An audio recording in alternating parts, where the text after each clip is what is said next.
bird on a tree. I'm just sitting here. I got time. It's clear to see. From up here, the world seems small.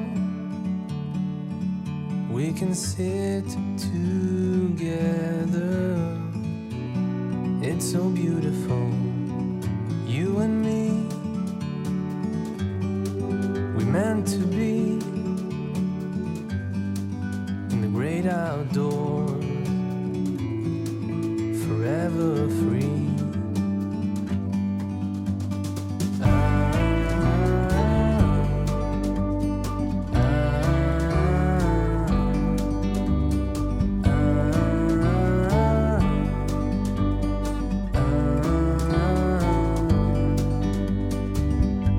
Sometimes you need to go and take a step back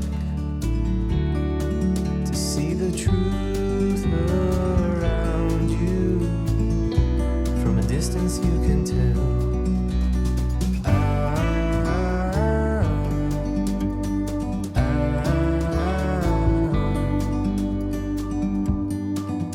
You and me were meant to be in the great outdoors, forever free. You and me meant to be in the great outdoors, forever free.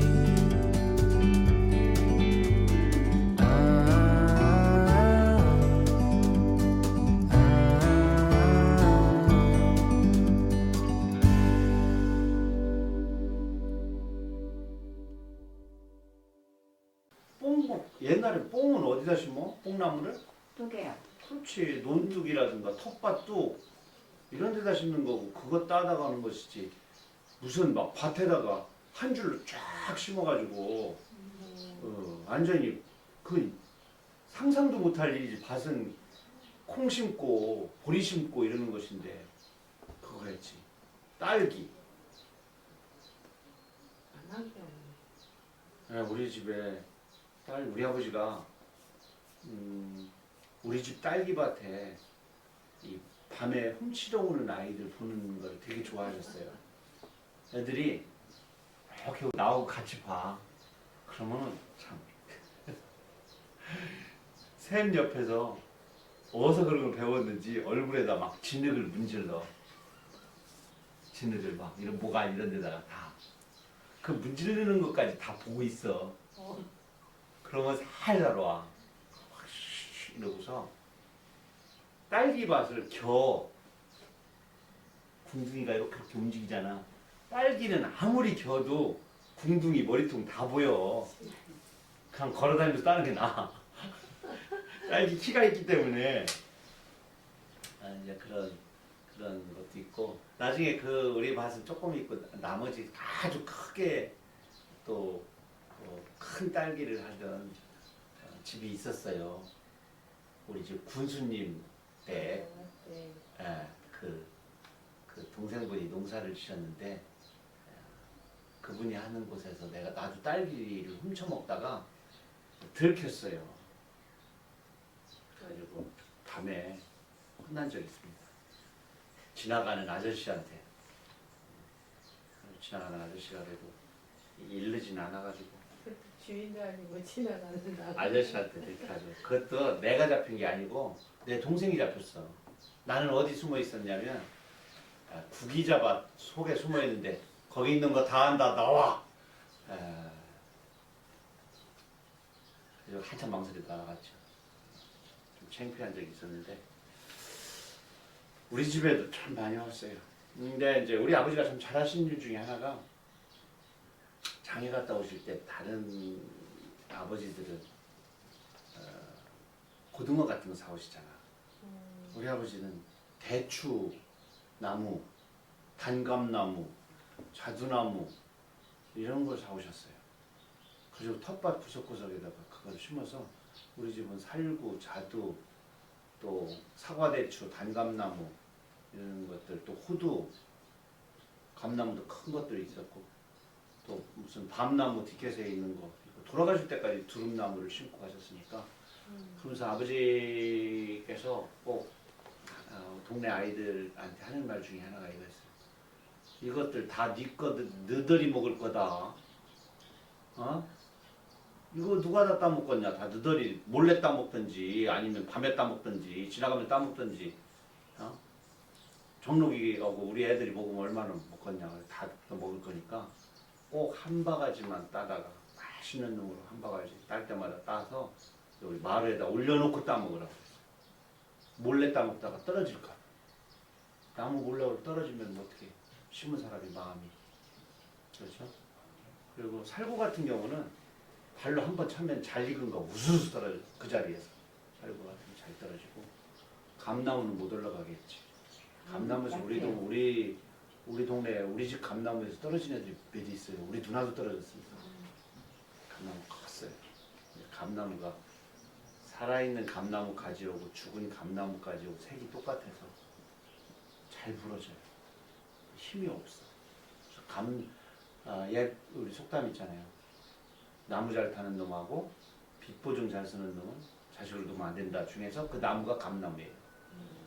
그 나무가 감나무 잘 타는 놈하고 빛보증 쓰는 놈은 자식을 두면 안 된다. 알들이 있을 정도로 감나무는 많은 사람들을 아프게 척추를 곱추를 만드는 나무 중에 주범이죠. 배고플 때니까 따먹는.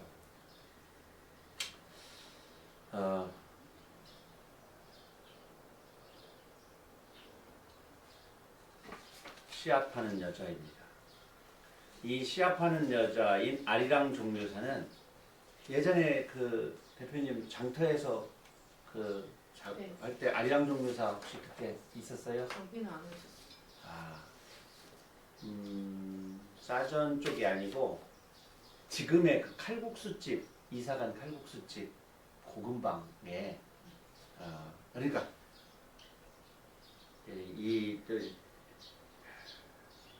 약장수가 늘 약장수가 있었던 데 있어요. 원숭이 데리고 와가지고 하던 그 장터 중에서 터미널 농협 그쪽에 가까운 첫 번째 꼴 좀 넓은 공터가 있었거든요. 용기도 팔고 또 뭐 쌀도 팔고 쌀은 조금 들어있지만 거기서도 팔았어요. 용흥집인가 뭔가 뭐 보신탕집도 있고 그랬던 그 근방에 좀 넓은 터가 있었는데 그 근방에 이 아리랑 종묘사가 있었어요. 근데 그 사모님이 조금 이렇게 몸체가 좀 푸짐했어요. 그거에 비해서 씨앗은 조금 작죠. 그걸 씨앗 한 봉지씩 파는 게 아니에요. 뜯어서 나눠. 그래가지고 신문지를 이렇게 싸. 그 달력 종이에다 이렇게 싸서 이렇게 있고 그 봉투가 이렇게 있어야 이 씨앗이 크면 이렇게 된다는 걸 보여줘야 되잖아. 그러니까 아리랑 종묘사지만 이제 홍릉 종묘라든가 뭐 흥농이라고 있었죠. 그 씨앗을 이렇게 놔. 근데 그 집 앞에가 떡볶이하고 오뎅하고 파는 집이었어요. 오뎅이라고 그러는데 어묵. 그때는 오뎅이라고 그랬죠. 오뎅, 어묵을 파는 집이었는데 그거를 시켜놓고 그 집 귀와 눈은 다 거기에 열려 있는 거야. 왜냐면 그분이 말을 잘하셨어. 이게 사러 오신 분들한테. 그래서 그 인기가 좋았어. 근데 말이 매우 시적이고 비유적인데 어느 날 갔는데 이 말을 딱 글쎄 내가 그대로 머릿속으로 기억을 하고 적고 맞아 시로 쓴 거예요. 시업하는 여자는 아리랑 종묘사. 그때 성함도 내가 알았었던 것 같은데 진짜 지금 잊었습니다. 두어평 남짓 단 아리랑 종묘사 푸짐한 그가 맞춤으로 앉아 있다. 쭉정이는 한 톨도 없어요. 몸집으로 가을을 보여준다. 신문지 조각에 씨앗을 접는 저 두꺼비 손을 거쳐 열무가 되고 육종 마늘이 터지며 김치가 버무려진다. 속 안 썩이는 자식이 있나요? 그래도 그놈들 죄다 새끼 낳고 낭중에 눈물이 뭔지도 알더라니까요. 그의 품을 지나 들판이 열리고 겨울이 풀림을 근방 비둘기며 꿩이 다 한다. 가찹게 가만 들여다보면 때깔이며 모양이 같은 게 없지요? 그러고 흠 없는 씨앗 없고요. 그런데 이놈들 씨앗 틔우고 한 가지 맹으로 골똘해지면 원하는 색깔로 다 기차게 남칠거리지요. 말 더 안 해도 알지요? 근데 씨앗을 잘 보면 알겠지만 까만 것만 있지 않아요, 그죠? 밤색도 있고 허연 것도 있어, 흰 것도 있어. 그 무종다리에서 나온 그 무씨도 보면은 까만 것도 있고 밤색도 있어요. 그럼 밤색 골라내고 좀 못난 거 골라내고 그럴 필요가 없어. 나중에 싹 나면 처음에는 싹이 좀 크고 좀 작고 부실하지만 나중에 이놈이 막 영양분 빨아들여 가지고 초록으로 연두로 막 염실거리고 밑둥 이렇게 바뀌게 되면 어떤 놈이 더 굵게 들을지 몰라. 자식도 처음에 킬 때는 예? 아이고 우리 둘째가 큰애만 같았으면 우리 큰애가 막내처럼 똑똑했으면 아? 이렇게 생각할 수도 있어요. 아이고 우리 집에는 저런데 우리 동네는 못자리꼴이다 다 어렸을 때 다 알죠. 같은 초등학교 같은 반이니까 제가 1등하고 얘가 꼴등하는 거 다 알아. 꼴등하는 데다가 또 가을 운동에 가보면 달리기도 꼴등해. 그래서 쟤는 노트에다 연필을 타갖고 폼 잡고 탁 오는데 애는 그냥 고개 숙이고 그것도 꼭 꼴등만 했까? 달리다가 넘어져가지고 무릎팍까지 깨져가지고 저 쩔뚝거리고 온 다음에 공부도 꼴등, 달리기도 꼴등, 잘 넘어져. 근데 지금 선산 지키고 농사 잘 져가지고 소 200마리에다가 막 자동차에 막 트랙터에 선산 모시고 부모 모시고 떵떵거리고 그래도 이틀이 멀다 하고 시내 가서 짜장면 사주고 숯불갈비 구워주는 건 그 아들이에요. 그죠? 공부 잘했던 우리 아들들 잘해야 우리 동네가 선생이 다섯이요. 안안팍 동네. 그리고 밑에가 우체국장 출신. 또 무슨 군의 공무원. 그 중에 군수님도 계시니까. 뭐 거기는 좀 잘된 편이네. 그분이 올해 연세 100세 하셨어요. 대모님. 군수 어머니께서. 효자이시기도 하고 그렇지만 하여튼 다양한 그러한 친구들이 또 자식들이 지금 다 장성을 해서 이제 환갑이 넘은 보면은 다 자기 역할 정확하게 하고 있죠. 머리 조금 잘나가지고 조금 잘못돼가지고 바깥으로 아주 속썩이며 돌아다녔던 그 아들내미 중에 몇은 아직도 부모 속을 썩여요. 내가 이 방송에서 누구라고 말을 할 수가 없지만은 너덜 말이요? 잘요. 남은 거 얼마 안 남았어. 또한 저 또한 부모님께 그렇게 잘하는 편은 아닙니다. 아이고 선생만 하지 뭔 글을 쓰냐. 만약 내 동생이 우리 어머니한테 용돈을 드린다.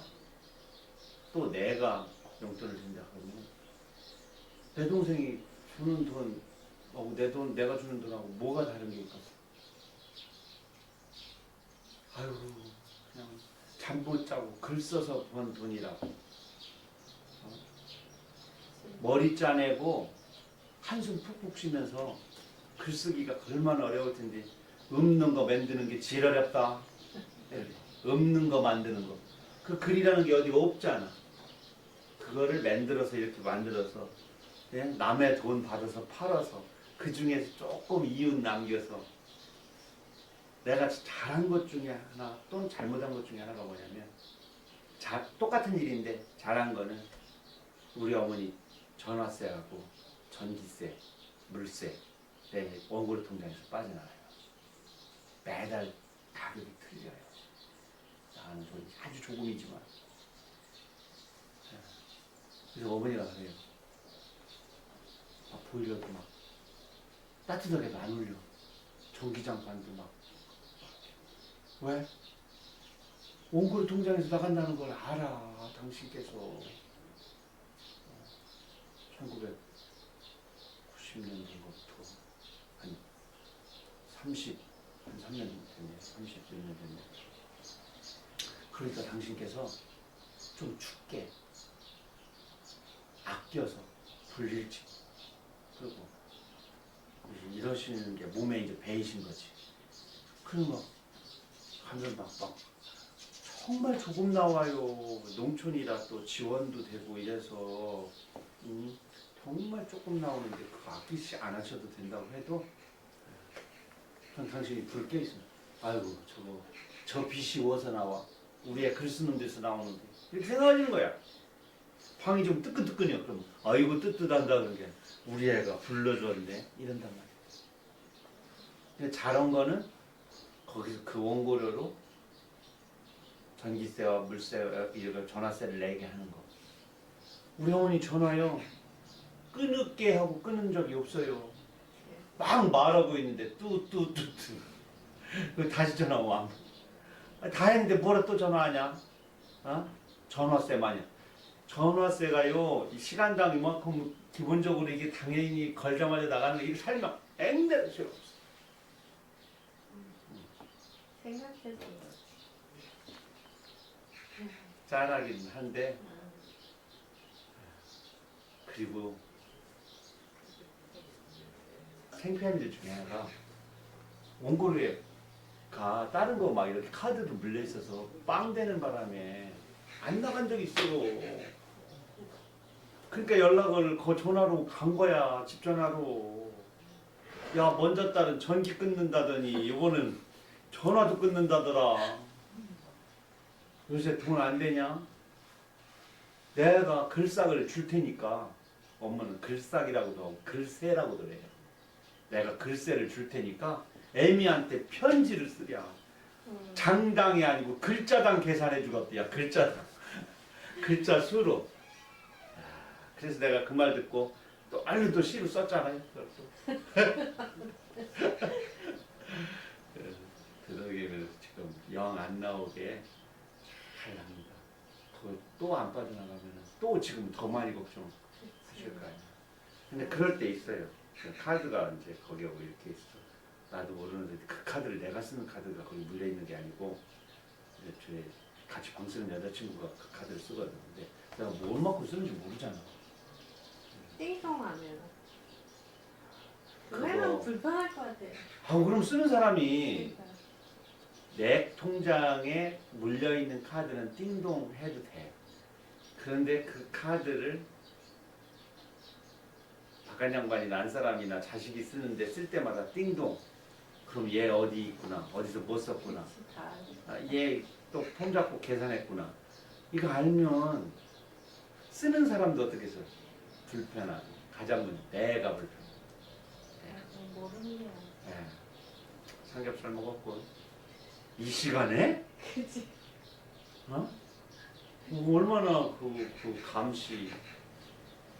지안이 딸내미가 지 엄마 카드를 쓰는데 새벽에도 띵동 막 그게 다 가는 거야. 네. 그러니까 얘가 뭘 하는지를 따로 살거든요. 그러니까 그걸 다 알고 있으니까 아유 집에 또 그랬네 이러고. 아유, 그거는 그게 본인이 불편하네. 네 맞아. 쓰는 말 걔는 아무렇지도 않아. 우리 여기 아들, 딸들, 며느님들 나중에 시어머니, 시아버지 또는 아버지, 엄마한테 카드 드리면서 띵동 이렇게 하면 안 돼.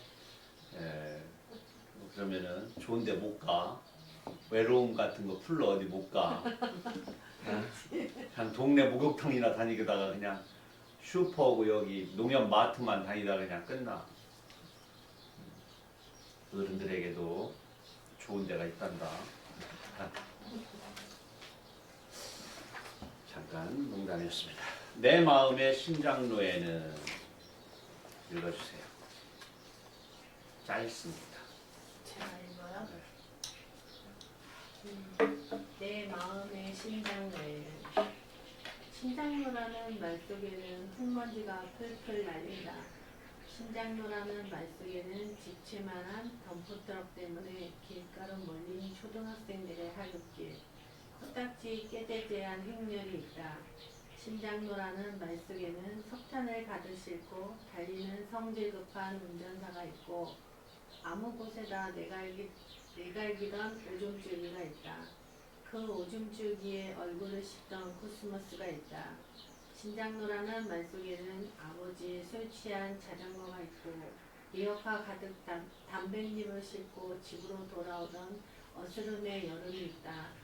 묻었던 여름, 삐딱구두를 신고 서서히 다가오던 25살의 국어 선생님이 있다. 담배꽃처럼 아름다운 분홍빛 얼굴이 있다.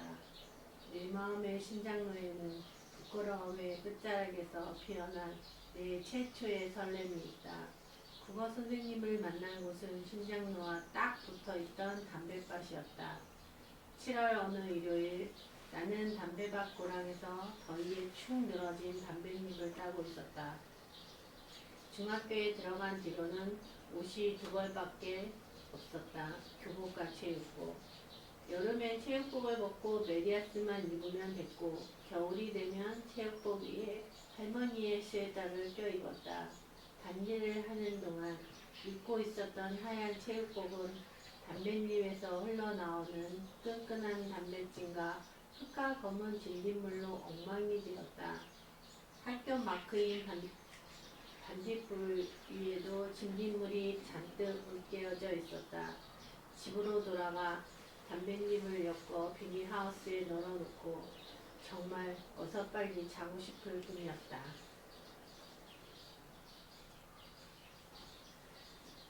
땀과 진딧물에 찌든 흙볼로 밭구렁을 기어나오는데 바로 코앞에 국어 선생님이 서 계셨다. 저 멀리서 양산을 쓰고 오던 흙먼지 속의 이상한 여인이 새로 부임한 국어 선생님이셨던 것이다. 나는 머릿속이 복잡해졌다. 내 몰골이 너무 부끄러웠다. 체육복 앞가슴에 찍혀있는 반딧불이가 내 가슴에 쿵쾅거리는 혀비를 가다먹고 있었다. 수고가 많구나. 정리가 이 동네에서 사는구나. 예, 선생님은 웬일이래요? 너희들이 어디에서 사는지 궁금해서 주말마다 걸어다니고 있어. 그럼 외국도 가봤어요? 거기는 선생님 자취방에서부터 20리가 넘는디요. 이거 받아. 선생님은 핸드백을 열어 사탕 2알을 주시고는 백동마을로 내려가셨다.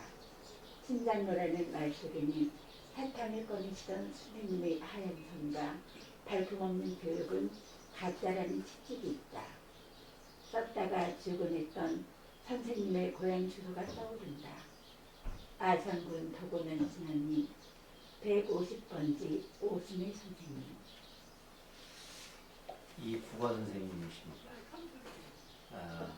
제 그 스승에 대한 원망의 글짓기에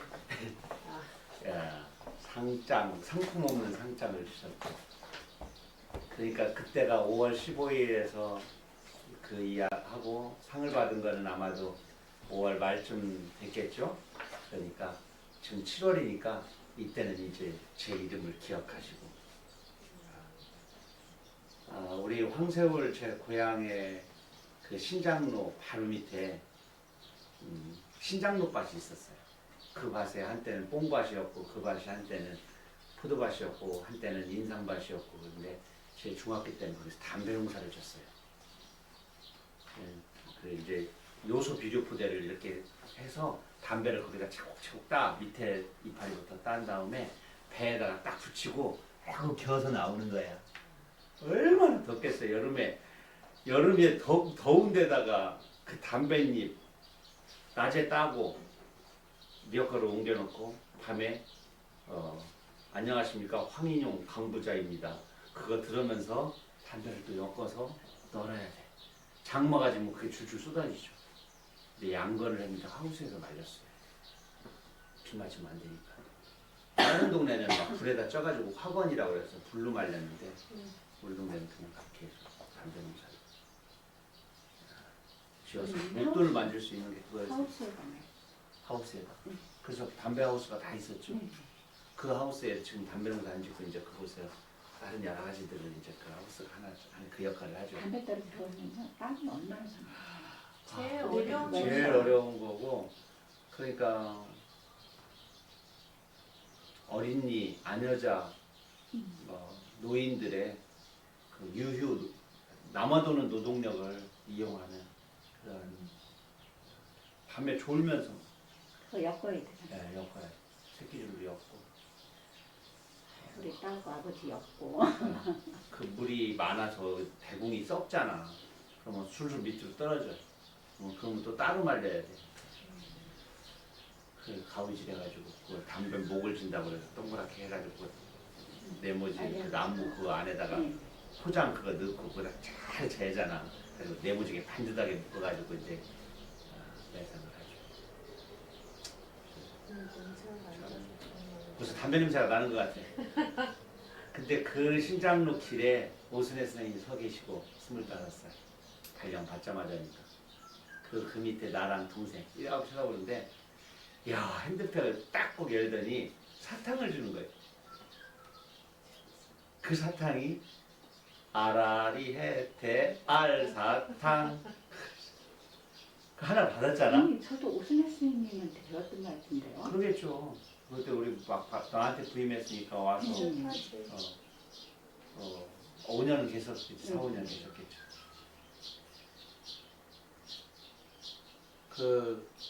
그런데 제가 그걸 받고 하나 더 주세요. 저기 동생도 있어요. 네, 3살 아래 동생하고 일을 같이 했거든. 중삼이. 저기 사무관. 그랬던 기억이 나고 너무너무 선명하게 그때 풍경이 생각나요. 아직 코스모스는 피지 않았는데 코스모스 이파리는 막 무성하게 자라고 시장로 가에 돌멩이들 지나는 차 흙먼지 근데 양산을 쓰고 계셨어. 근데 신장로길인데 삐딱구도가 조금 위태위태했어. 그다음에 백동마을로 내려가는데 아마 버스를 타고 거기까지 오셔서 거기서부터 이렇게 걸어 내려오시는 것 같았어요.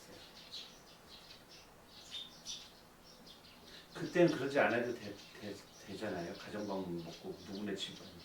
도대체 우리 아이들이 어디서부터 걸어 다니는지를 알고 나면 지각해도 10대씩 안 때려도 되잖아요. 왜냐면은 그 노트렁에 비 오면 노트렁을 쭉 오다 보면 구정리 길이 미끄러우니까 막 밑으로 막 빠지고 막 그런단 말이죠. 걷고 또 막 그 배탈 나고 설사하고 막 그러면은 화장실이 주변에 없으니까 어디 갈 데도 없어. 왜 하필이면 남녀 공학이어서 남학생 여학생 같은 시간대에 쭉 걸어가니까 그때 또 우리가 또 상한 음식을 많이 먹을 때잖아요. 냉장고도 없고. 나는 학교 다녔던 많은 길들 중에 배 아파서 낭패 본 그런 기억들이 많이 있어요. 그리고 바보같이 그 뒤로 왜 가방에다 그 무거운 국어사전을 넣고 지고 다니느라고. 국어사전 보는데 맞들렸는데 국어사전이 좀 크잖아요. 7km인데 그거를 메고서 학교를 다녔는지 영안사전은 안 넣고 다니고 그걸 넣고 다니고. 그래서 시인이 됐죠. 아니 영어사전은 무슨 말인지 못 알아먹으니까 국어사전은 다 한글로 되어 있으니까 이렇게. 하여튼 오순혜 선생님 건강하시길 바라고 인천에 계시는데 마지막 문자가 좀 속상했어요. 저는 제 머릿속에 아무리 기억을 찾아봐도 이정록이라는 이름에 대한 기억이 없는 것에 대해서 안타깝습니다. 책을 그만 보내세요. 뒤늦게 간신히 선생님이 계신 그 교회 뭐뭐 3층 문무교회 그러니까 아무래도 작은 개척교회에 계시는 사역을 하시는 것 같은데 그것도 우리 1년 후배 분들은 연락이 간다고 해서 주소를 얻었는데 그래서 많이 망설여지고 그래요. 하지만 언제나 마음속으로 고맙게 생각하는 저희 선생님이십니다. 아산 도고면 신안리 150번지를 지금도 기억하고 있잖아요. 제가 구글도 찾아봤어요. 지금 뭐 몇 개로 쪼개져 있대요. 도고 우체국자리래요. 온천 터져가지고. 이건 고향입니다. 쉬는 생략하도록 하겠습니다. 자, 우리 오늘 시간이 좀 됐나요? 아니면 조금 더? 5분 정도 남았어요. 5분 정도. 그럼 우리 배고픔과 밀접한 것들 읽기만 하고 끝내겠습니다. 읽는 거는 제가 제 글이니까 좀 빨리빨리 읽도록 하겠습니다. 배고픔과 밀접한 것들. 대학에 입학하면서 처음으로 고향을 떠나게 되었다. 그때 깨달은 게 있다. 낯선 곳으로 이사를 가면 먼저 사귀어야 할 것들이다. 첫째가 서점이라는 것은 고등학교에 입학한 뒤 깨달았고, 나머지 둘인 식당과 하숙집 친구. 나는 5년 동안 자취를 했다. 대학에 와서 알았다. 서점이나 식당이나 하숙하는 친구 모두 신체와 영혼의 배고픔과 밀접하다는 것에서 하나지만 말이다. 고등학교에 입학하자 봐야 할 책들이 쏟아졌다. 우리 집은 가난했다. 가난하다고 사야 할 책을 사지 않고 읽어야 할 책을 건너뛸 수는 없었다. 도서관은 오래된 책만 빌려주는 곳이었다. 군립도서관에는 참고서도 없고 신간서적도 없었다. 그곳에서 빌려주는 것은 곰팡이가 피고 쥐오줌이 서린 묵은 정신이었다. 나는 막 자라나는 청년이었다. 새로운 세계에 대한 나의 동경은 해묵은 고전으로 채워지질 않았다. 일부러 고전을 읽지 않았다. 빛이 환한 신대륙으로 떠나고 싶기 때문이었다. 그 즈음 어머니를 졸라 어렵게 구입한 한국 단편문학 전집은 나의 이런 마음을 더 부추겼다. 물레방아와 벙어리와 뽕밭은 벗어나야 할 지긋지긋한 노동이거나 가난일 뿐이었다. 나는 군립도서관 대신에 읍내에 있는 작은 서점을 뻔질나게 들락거렸다. 교모를 꾹 눌러쓰고 신간소설과 잡지를 몇십 쪽씩 나눠 읽었다. 참고서와 문제지는 진도에 맞춰 눈으로 읽고 풀었다. 도둑처럼 책을 훔쳐 읽는 거였다. 요즘에는 흔한 광경일 수 있으나 옛날에는 어림없는 일이었다. 그러던 어느 날이었다. 간혹 서점에 나와 일을 도와주던 서점집 따님이 톡톡 내 어깨를 두드렸다. 나보다 서너 살은 더 먹었지 싶었다. 새 책은 그렇게 넘기는 게 아니야. 누나는 하얀 치아를 반짝이며 도둑책 보는 방법에 대하여 설명해 주었다. 안전뱅이 목욕탕 의자도 뒤밀어 주었다. 책장을 넘길 때 손에 침을 바르지 말고 책장의 상단 오른쪽을 둥글게 말아서 넘기는 것이었다. 시범을 보이는 누나의 오른손 검지가 너무 휘어서 눈이 부셨다. 매일 도둑책을 보는 것이 마음이 무거워 사이사이 헌책방도 들락거렸다. 2, 300원에 산 문제집을 눈으로 풀고 깨끗이 읽은 뒤 며칠 뒤 되가져가면 100원이나 50원에 사주었다. 한일 서점이란 헌책방과 홍성 서점을 빼면 내 고등학교 시절은 백지보다도 얇아질 것이다. 홍성 서점 누나의 아카시아 꽃보다도 하얗던 손과 웃음, 이성적인 동경까지 버무려져 있었는지는 글쎄, 누나와 눈이 마주칠 때마다 학구적인 포즈로 교모를 매만졌던 기억만은 얘기할 수 있겠다. 낯선 곳에서 혼자 살아갈 때 서둘러 사귀어야 할 두 번째 것은 식당이다. 주인 아줌마의 마음 씀씀이가 어머니나 할머니 같은 밥집, 고향집 마루에서 먹던 토속적인 맛까지 갖추었다면 그건 더할 나위 없다. 객지 생활에서 따뜻한 밥은 약이다. 마음을 다스리는 진정제이며 영양제이다. 낯선 타지에 가면 낯익었던 곳이 그립거늘 그럴 때 그 옛날의 입맛에 푹 빠지거나 따뜻한 인정에 푸근하게 안기는 것만큼 좋은 치료는 없다. 때로 주머니가 빌 때도 아줌마 하고 문을 열면 환하게 웃음으로 반겨주는 그런 밥집 말이다. 어쩌면 집 한 채를 사는 것보다 중요하다. 좋은 집을 장만했다고 따뜻한 밥과 훈훈한 인정이 보장되는 것은 아니니까. 마지막 한 가지는 하숙하는 친구를 사귀는 것이다. 자취생활이란 얼마나 영향이 부실한가. 연탄불은 왜 그리도 숨을 잘 놓아버리던지. 창문을 두드리면 주인집 냉장고를 살금살금 뒤져서 야식을 차려주고 아랫목을 내주던 친구. 등 시리고 마음의 그늘 으스스하던 타양에서 순순히 내 이기적인 욕심으로만 그들을 사귀었다고는 말할 수 없다. 그때 그들은 나에게 가장 큰 재산이고 버팀목이었고 자랑이었다.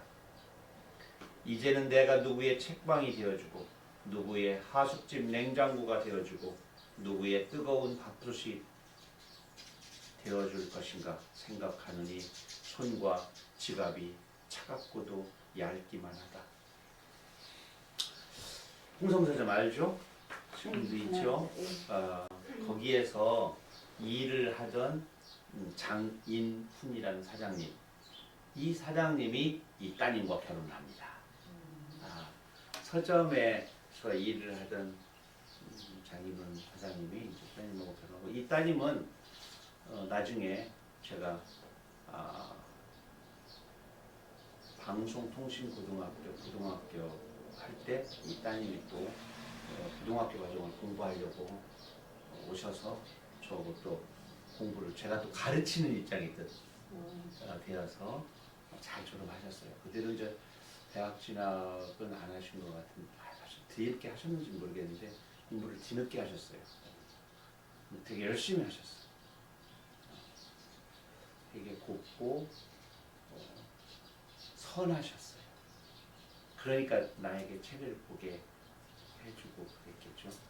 그때 사귀었던 남자, 지금의 사장님은 제 고향 홍동면 대령리, 우리는 황새울이고 거기는 그 윗동네 분이에요. 그래서 우리 아버지에게 형님이라고 불렀어요. 근데 나는 그 사장님을 형님이라고 부르는 바람에 내가 우리 아버지하고 같은 학년이 돼버리는 아주 우스운 그런 일들이 생겼어요. 아저씨라고 참 형의 형이 돼버렸어요, 우리 아버지가. 근데 참 잘해주셨어요. 특히 홍성고등학교로 올라가는 지금의 홍성성결교회 바로 앞에 부인께서는 대봉틀을 돌리고 옷을 수선하고 남편 되시는 분은 헌책을 팔던 분이 계셨는데 그분이 이제 나중에는 헌책만 팔게 됐죠. 조양문 바로 그 지금 KT인가요? 거기 건물 바로 옆에 한일서점이라고 있었어요. 그 한일서점 옆으로 가면 독일제과가 있었고 그 한일서점으로 거기 이제 이사를 갔는데 거기에 가면 책을 300원, 200원에 문제지를 살 수가 있었어요. 다시 되돌려 팔고. 어느 날 갔더니 내가 잃어버린 수학 정석이 거기서 와 있더라고. 사람들이 내 거를 훔쳐다가 거기다 파는 거야. 그래서 제가 수학 공부를 학교에서 안 했어요. 나는 아침에 일어나면 제일 먼저 수학 공부를 했어요. 정석책을 갖고 가면 아이들이 훔쳐다 팔아요. 딴 거는 안 그러는데 그게 좀 비쌌어요. 홍성대 그 수학의 정석. 그래서 아이들이 그랬죠. 야 정록이 너는 수학 공부를 한 번도 안 했는데 수학 웬만큼 한다야? 그런데 안 한 건 아닙니다. 또 잃어버리고 남들이 훔쳐갈까봐 자취방에서 새벽에 공부했음을 이제야 밝힙니다. 그 헌책방 한일서점 아저씨가 계시는데 그분에 관한 거를 내가 시로 써서 신춘문예에 응모했을 때 이 헌책방 털보씨가 혈거시대가 이제 당선이 됐지만 같이 응모하는 시가 있어야 할 거 아니에요? 헌책방 털보씨. 그는 칼을 쓰지 않는 조각가다. 표지가 떨어지고 모서리가 마모되었어도 까만 글자 아직 눈 떠 있다. 헌책방의 헌책 속에는 눈뜬 사람에게만 보이는 향기가 있다. 정가표를 본다. 오래된 가격표에서 쑥 냄새가 나고 해당화 같은 거민 너머로 바다가 보인다. 세상은 늘 새 것처럼 정가표가 붙어 있어 고해의 복선에서 그가 굳은 살 두툼한 손사래를 보낸다. 구석에서는 그의 아내가 겸업으로 옷을 수선한다. 크거나 작기 때문에 맡긴 옷, 구멍 났기 때문에 맡긴 옷, 크거나 작은 옷에서는 크거나 작은을 없애고 구멍 난 옷에서는 구멍을 없앤다. 크지도 작지도 구멍 나지도 않은 여자와 그는 행복하게 산다. 긴 수염이 새로 나온 수염 끝에 매달려 책먼지를 쓰다듬는 누가 봐도 그의 얼굴은 헌책처럼 생겼다. 그리하여 그를 보면 이삭 같은 농부와 통일 같은 병사 그리고 백성 같은 대통령을 꿈꾸게 된다. 그가 낡은 소파에 앉아 신문 뒤에 상반신을 감추고 있다. 불편한 기사가 있는 듯 신문이 떨린다. 잠시 후 재봉틀 소리가 그의 다리를 지나 너절한 골목길을 박아댄다. 헌책방을 들락거리던 아이들이 어른이 되어 찾아오면 그는 눈시울이 젖는다. 그의 눈망울을 타고 걸어나오는 오래된 글자들이 나란히 순대골목에 앉는다. 표지가 떨어지고 모서리가 마모된 사람들이 그 골목을 중심으로 살아간다. 누더기가 된 세상에서 쉽게 비바람 몰아친다. 몰아치는 누더기 비바람을 제일 먼저 맞아야 하는 낡은 널빤지나 종이박스도 헌책처럼 황인종이다. 이곳에 오면 대문을 지키는 연탄재도 연탄재 구멍을 맴돌다 나온 바람마저도 털보가 된다. 소시집에 들어가게 됐는데요. 이분을 나중에는 이제 대학 들어가고 또 내가 근무할 때까지도 서점을 했기 때문에 자주 또 뵙고 제가 선생님 덕분에 책도 보고 글도 더 많이 읽게 돼서 작가가 돼서 책도 내놓으라고 뭐 그런 얘기도 나누고 그런 역사가 있습니다. 지금 어딘가에서 어떻게 사시는지 궁금하기도 해요. 지금 한 75세 정도? 70에서 75세 정도 되셨을 텐데 그렇게 나이가 80세는 아직 안 되셨을 것 같아요. 한일 서점이셨는데 그 연락이 닿으면 제가 순대에다가 소주 한잔 올리도록 하겠습니다. 하다 보니까 또 옛날 추억들이 또 되살아나네요. 오순혜 선생님도 떠오르고 홍성 서점에서 목욕탕 의자에 앉아서 도둑책을 보던 고등학교 2학년, 3학년 때의 16, 17살의 이정록의 모습도 떠오르고 또 귓속으로 재봉틀 들어가는 소리도 들리는 것 같고 털을 그냥 수염도 한 번도 안 밀던 그 털보씨 한일서점 사장님도 떠오르고 그럽니다. 세상에 나를 스쳐 지나가는 모든 풍경들 또 오늘 하루 경험하는 어떤 것들도 또 세월이 또 10년, 20년 또 지나고 나면 그때 그날 그랬지 하면서 또 옛 이야기를 하겠죠. 누군가가 또 내 얘기도 하겠죠. 그래서 오늘 우리들이 맺는 작은 관계, 우리들이 만나는 많은 사람들, 그분들, 또 풍경, 또 이야기 이런 것들을 공손한 마음으로 공경을 다해서 섬기는 그런 하루하루가 되어야겠습니다. 긴 시간 동안 시인의 작업에 함께 동참해 주셔서 감사합니다. 다음에 또 뵙겠습니다. 안녕히 계세요.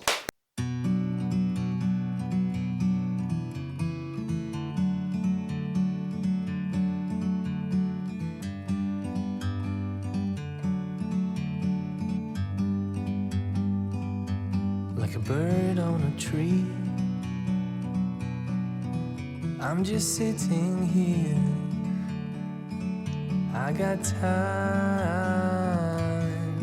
it's clear to see. From up here, the world seems small. We can sit together. It's so beautiful, you and me. We meant to be in the great outdoors, forever free.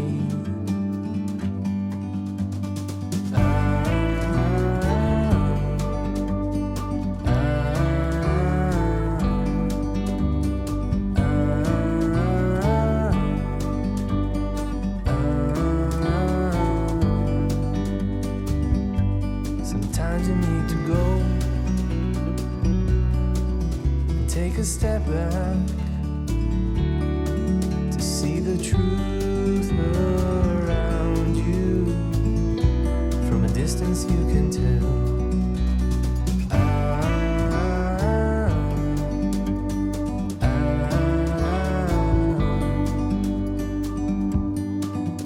You and me were meant to be in the great outdoors, forever free. You and me